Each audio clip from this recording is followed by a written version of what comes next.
درود سرشار از مهر و محبت و دوستداری و احترام زیاد نثار بیننده همیشگی تلویزیون سفینه. عزیزان دل، برنامه فضا است روشنی بخش کاشانه های شما.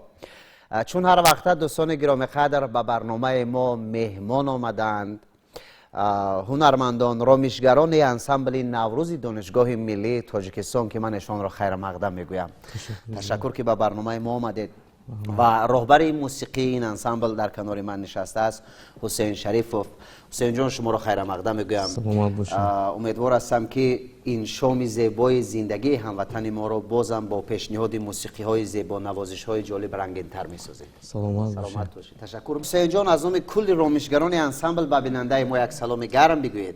سلامت باشید. من پیش از همه سلام و درود به پایان خود را از نام ромишгарони ансамбли наврӯзи донишгоҳи миллии тоҷикистон ва инчунин аз номи тамоми омӯзгорону ва донишҷӯёни донишгоҳи миллии тоҷикистон ба тамоми бинандагони телевизиони сафина мерасонам. саломат бошед. хуб, оҳанге ки нахуст иҷро кардед хеле роҳатбахш буд. чӣ ном дорад ин оҳанг? моли ки аст? чӣ гуна омода шудааст? албатта мо ансамбли наврӯз тасмим гирифтем ки ёде аз эҷодкороне ки солиёни сол вақту дақиқаи худро дар соҳаи рушду нумӯи мусиқии миллии тоҷик сарф карданд. имрӯз мо аз эҷодиёти устод муборакшоҳ ҷумаев ва гулбек саодатов дар ин шоми зебо барои бинандагони азиз пешниҳод месозем ки ногуфта намонад ки устод муборакшоҳ ҷумаев ва гулбек саодатов ҳунармандони халқи ҷумҳурии тоҷикистон мебошанд ки заҳматҳои шабонарӯзи онҳо ки солиёни сол дар ансамблҳои кишвар ва инчунин дар кумитаи телевизион ва радиои назди ҳукумати ҷумҳурии тоҷикистон умри худро сипарӣ карданд ва бо эҷодиёту бо оҳангҳои нави худ репертуари ҳамон ансамблҳое ки фаъолият мекарданд пур карданд. ва хушбахтона хеле ба маврид аст ки ин ду нафар китобҳои худро ба нота гирифтанд ва тасмим гирифтанд ки дар оянда ба насли оянда ин асарҳо боқӣ монад. ва устод муборакшоҳ ҷумаев китоби нахустиншон ҳамсози дарё ва устод гулбек саодатов гулбонги зиндагӣ ки онро ба нота гирифтанд. устод яхши баҳодур ки бо дастгирии худи кумитаи телевизион ва радио ва инчунин ба вазорати фарҳанг ки ҳамин китобҳоро чоп карданд ва имрӯз ин китобҳо хизмат карда истодааст ба мактабҳои махсуси мусиқӣ ва мактабҳои олӣ. ин оҳанге ки эҷод кардед моли кадоме аз инҳо? ин эҷоде ки ин рӯз мо навохтем, ин оҳанг ном дошт хотираҳо, яъне ки аз хотираҳои зебои устод муборакшоҳ ҷумаев буд. ин оҳанги устод охирам хотира буд. бисёр албатта. ҳамин мусиқиҳо оҳангҳо буд ки ин солҳои сол дар ансамбли дарё фаъолият карданд ва бо мусиқиҳои ҷаззоби худ ансамбли дарё дар ҳамон давра як шукӯҳ шамои хеле хоса ба худ пайваст кард. бале, хуб, саломат бошед. ташаккур. ин оҳангҳоро навгони ворид кардед ва ё ҳамон гунае ки буд фақат шумо зинда кардед? албатта мо наметавонем ки аз ҳолати муарриф эҷод кардагӣ ягон дигаргунине ки мо қувваи ҳамин оҳангро камтарак зиёдтар бо ҷаззобияти навозиши ҳамин ромишгаро омӯзиш додем. бисёр хуб. хуб, ҳусейнҷон, бигӯед ки худатон оҳанг эҷод мекунед, гурӯҳи эҷодии ансамбли наврӯз? албатта имрӯз ансамбли наврӯз хеле тасмим гирифтааст ки дар чорабиниҳое ки аз пеш истода, махсусан ба чорабинии наврӯзи оламафрӯзе ки наврӯзи байналмилалии худи мо мебошад ва чанд оҳангҳо аллакой дар ҳолати эҷоду сабт қарор дорад. чун забони донишгоҳи миллӣ мехондем ва ин ансамбл фаъолият мекард, ростӣ гоҳ-гоҳ қадама мегузоштем ба ин ансамбл ва аз фаъолияти эҷодишам огаҳӣ меёфтем. хуб, имрӯз пайвастани донишҷӯён ба ансамбл чӣ гуна аст? албатта дар донишгоҳи миллии тоҷикистон 19 факултет ва 25 000 донишҷӯ омӯзиш доранд ки дар ҳар як факултет аз ҳар як факултет мо ҳаваскорон ҳаваскорони ки пайваста дар шомили ансамбли наврӯз мегардонем. онҳо бисёр як истеъдоди хеле баланд доранд ки дар чорабиниҳои худи донишгоҳ ва берун аз он иштироки фавлона доранд. Хеле хуб аст. кӯмак мерасонед албатта ин шиёри мо аст ва дастгирии мо ҳунармандони ансамбли наврӯз ба ҳамин худи донишҷӯёни донишгоҳи миллӣ аст. бисёр хуб. алҳол мусиқие ки навозиш мекунед, пешниҳод мекунед чӣ ном дорад?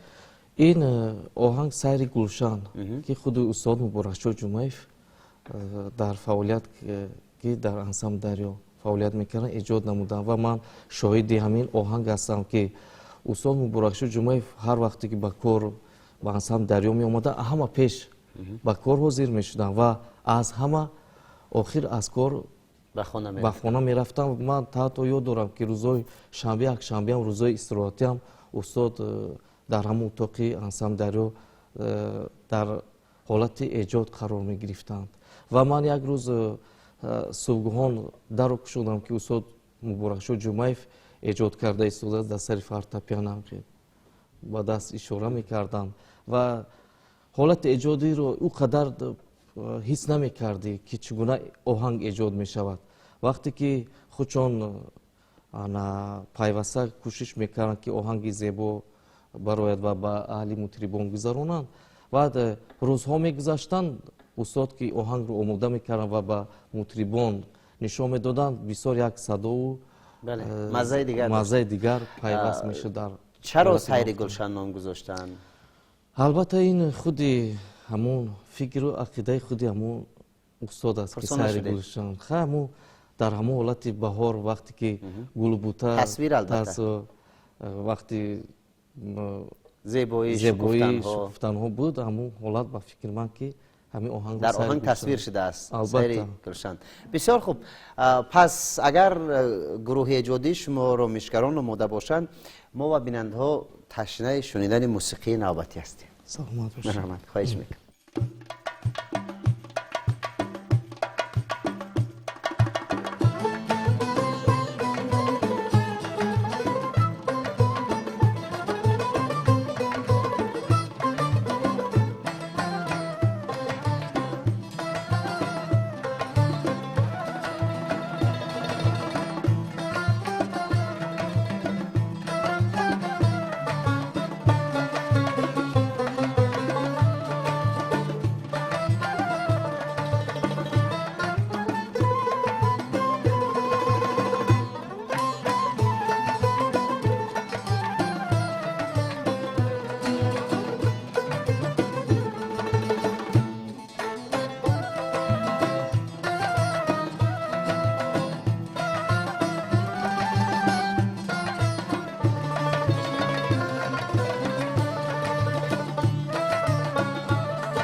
من سپاس میگویم بار دیگر برای یک موسیقی زیبا رو پیشنهاد کردن، خیلی راحت بخش بود و اکنون باز بیننده های عزیز در کنار من مهمان نوبتی حضور دارند. نصیبه حفیظ‌زاده خب اشتراکچی آزمون فروغ صبح دانایی کتاب است در نامیناسیون ادبیات جهان و سزاواری جای دوم. نصیبه خانم سلام، شما بخیر خواهر عزیز. خب یک سلام برای مردم بگویید. السلام علیکم بینندگان عزیز، من حفیظ‌زاده نصیبه دانشجوی فاکولته حقوق شناسی دانشگاه ملی تاجیکستان می باشم و همزمان برنده جای دوم آزمون جمهوریوی فروغ صبح دانایی کتاب است. خب نصیبه خانم دانشجوی فاکولته حقوق شناسی هستید و اشتراک کرده در نامیناسیون ادبیات جهان. خیلی یک گمان میکنم کار خوب. چگونه گذشت آزمون و چگونه سزاوار شده جای دوم رو؟ آزمون دور جمهوریوی آزمون جمهوریوی فروغ صبح دانایی کتاب است.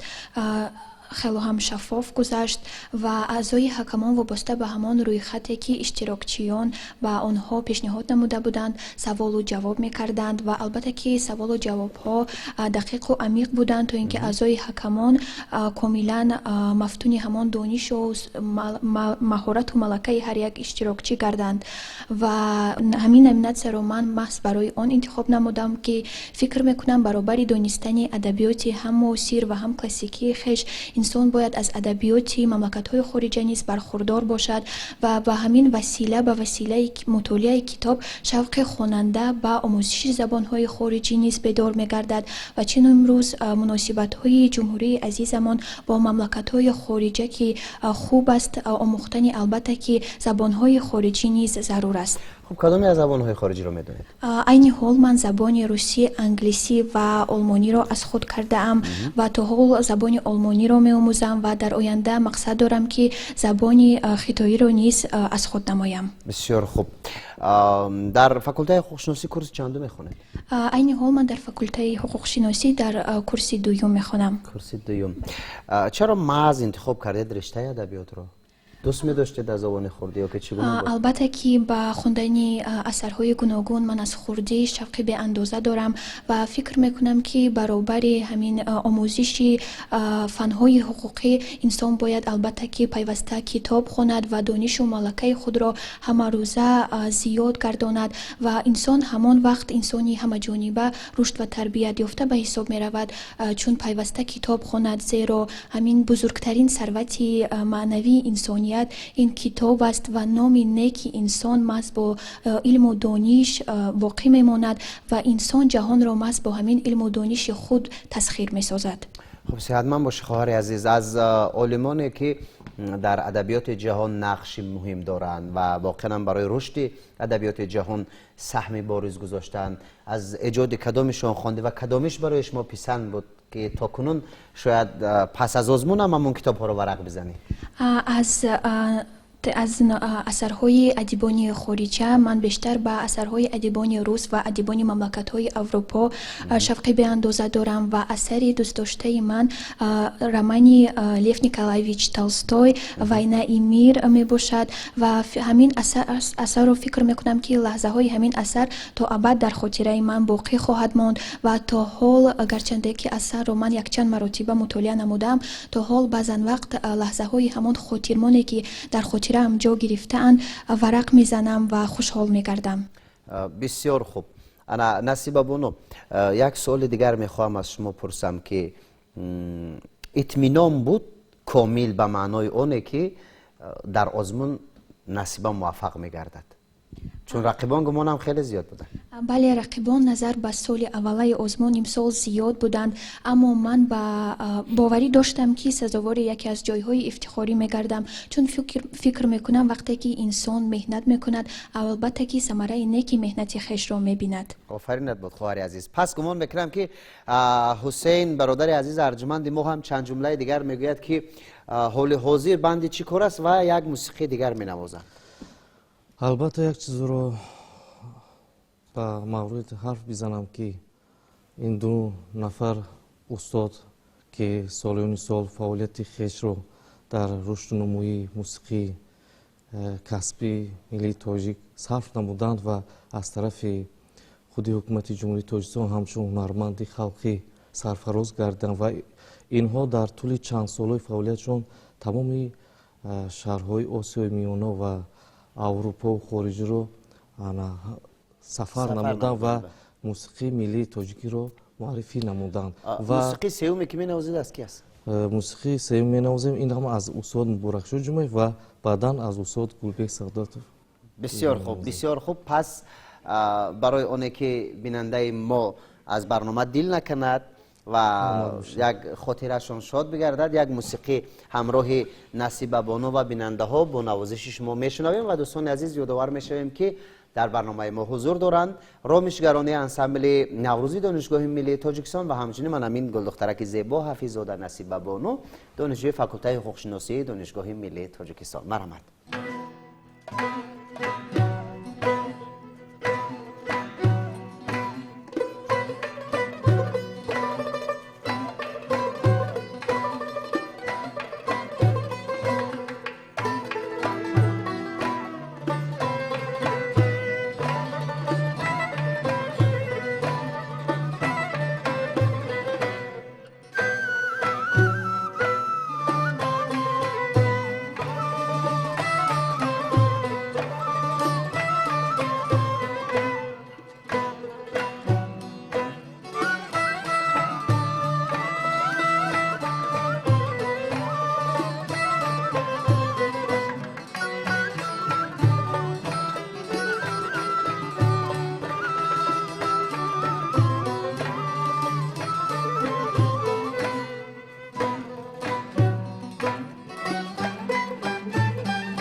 ҳусейн, шумо чун роҳбари мусиқии ансамбли Наврӯзро бардошт доред, то кунун барои чорабиниҳои дар пеш истода чанд оҳанг омода кардед? Чун дар пеш ҷашни Наврӯз аст, ҷашни модарон аст, пешвози як фасли зебои сол, фасли баҳор аст.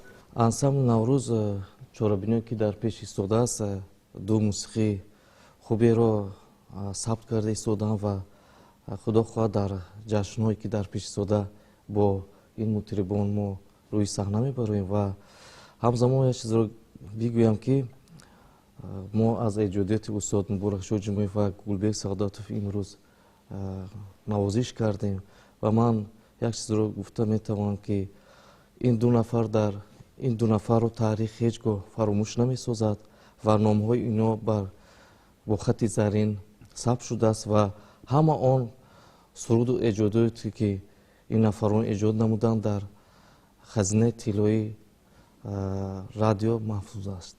Ва ин китобҳое ки рӯи нота овардааст то абад барои ин миллат, барои ин сарзамин хизмат хоҳад кард. خب تشکر زیاد و نصیبه بانو بگوید که تصمیم ها چگونه است؟ میخواهید که باز در چنین آزمون ها اشتراک کنید و البته همین گونه صاحب دیپلم بگردید، صاحب مبلغ بگردید و آبرو پیدا کنید؟ البته که از اشتراک در این آزمون خیلی هم خوشنودم و کامل خوشنودی است که امروز پیشوای معظم ملت به علم و دانش به کتاب و کتابخوانی توجه خاصه می نماید و فکر میکنم همین یک اقدام سازنده و تکان بخش پیشوای معظم ملت در مجرای همین آزمون جمهوریوی به همین وسیله راه اندازی شده است و البته که در آینده نیز مقصد دارم در همین گونه آزمون ها زیادتر شرکت ورزم و صاحب جایهای افتخاری گردم. بسیار خوب، ما تمنا میکنیم که اشتراک کنید و صاحب جایهای اول بگردید. خب صحتمند باشید. چی بخشید آزمون برای شما؟ چی دریافت کردید؟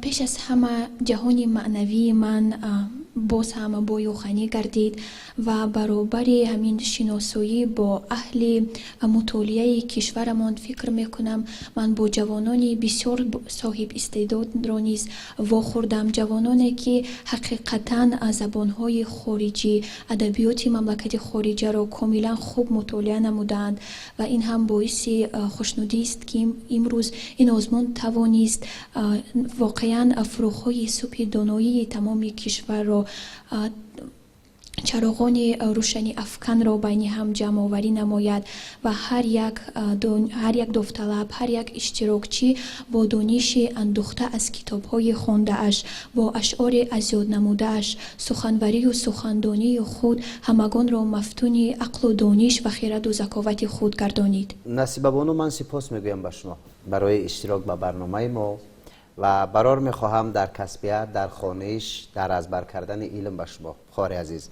و حسین، شما بگوید که چیکار باید کرد در جاده صنعت و موسیقی تا به مثل استادانی که امروز موسیقیشون را نوشتید، نواختید و ما راحت برداشتیم، همین گونه آیندگان، یعنی که نسل جوانی که میآید از موسیقی شما بنوازد، از ایجاد شما بنوازد؟ البته هر یک هنرمندی، هر یک جوانی که به قدم به شهروی این کسب و این موسیقی میگذارد، پیش از همه پیوسته و باید زحمت کشد، مهنت کند، شب و روزی خود را دریغ نداشته کوشش کند و در آینده میتواند که مطرب و هنرمند و ایجادکار خوب شود. سلامت باشید، صحتمند باشید. دوستان ارجمند، بیننده های گرامی قدر، بار دیگر یادآور میشوم که هم صحبتان امشبینه ما بودند در برنامه فضا. رامشگران انسمبل نوروز دانشگاه ملی تاجیکستان، همچنین دانشگاه فاکولته حقوق‌شناسی دانشگاه ملی تاجیکستان که میزبانی ایشان را من سید انور باباجان برداشت داشتم. عزیزان، میخوایم ساعت‌ها با شما در صحبت باشیم ولی چی کنیم که پیش وقت بچوریم. برای شما موفقیت، پیروزی و خانه آباد را تمنا میکنیم و میشنویم موسیقی انجامی را تا دیدار نوبتی. خواهش میکنم.